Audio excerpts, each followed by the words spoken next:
Now on Thursday, Prince Charles, who won't be going to the pictures this week after all, will open the Museum of the Moving Image, MoMI, to its friends on London's South Bank. On Friday, everyone else, including, if he so wishes, Buster Edwards, can go.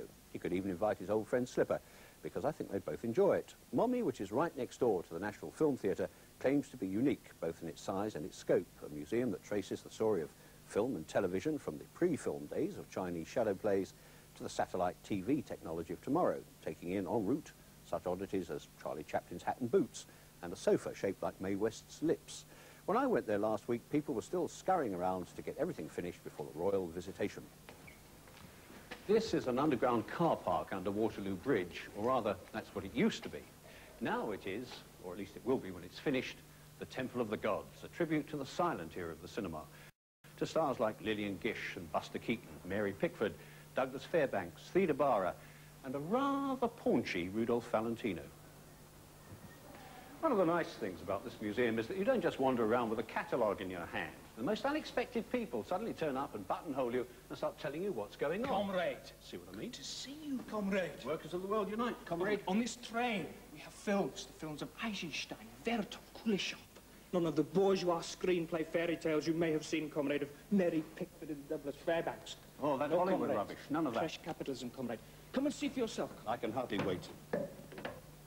Inside this rather colourful Russian agitprop train, you can join fellow comrades for some early Soviet films. It's in ways like this that the museum really excels. A great deal of time and effort have gone into bringing the history of film alive. It doesn't just stop with Russian propaganda trains. Every major chapter of filmmaking is set in its own period. When you think of the movies, you think of Hollywood, and probably Hollywood in the golden age of the 1930s. So here it is, MoMI's Hollywood exhibit, celebrating Tinseltown, circa 1938. I'm just about to be shown around here by that very well-known American director. What was your name again? Joe Polero. Joe? Joe Polero. It'll never catch on. Steven Spielberg, that'll catch on. Joe Polero, never. Joe, tell me, what is it you're about to do here? Can we get some setup down here, George, please? Joe. Thank you. And can I please have some proper light and swimming around in half darkness down here, I'm telling you.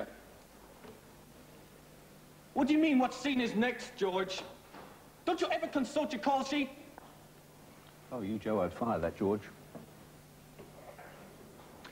Now, this lady is False Maria from Fritz Lang's Metropolis, and I want you to know that we're just good friends. Oh, I don't suppose that lot believes a word of it.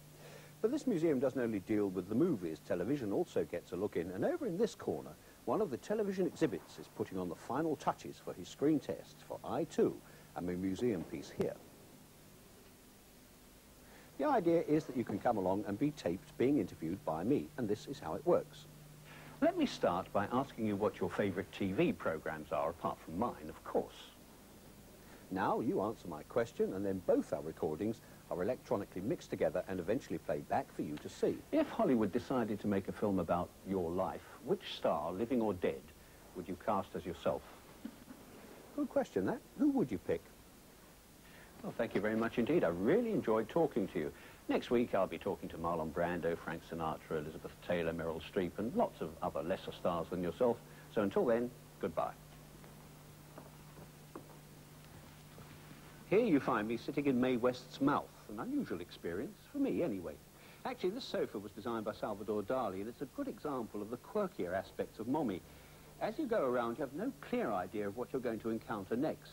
What I can tell you, though, is that when you've done the grand tour, and it takes some time, you'll have learned a great deal about the development of the film and television industries and how they interact with each other.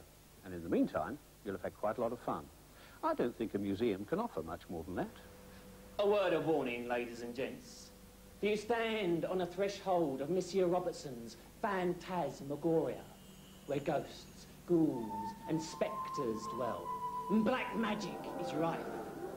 So, keep your smelling salts handy and enter at your peril.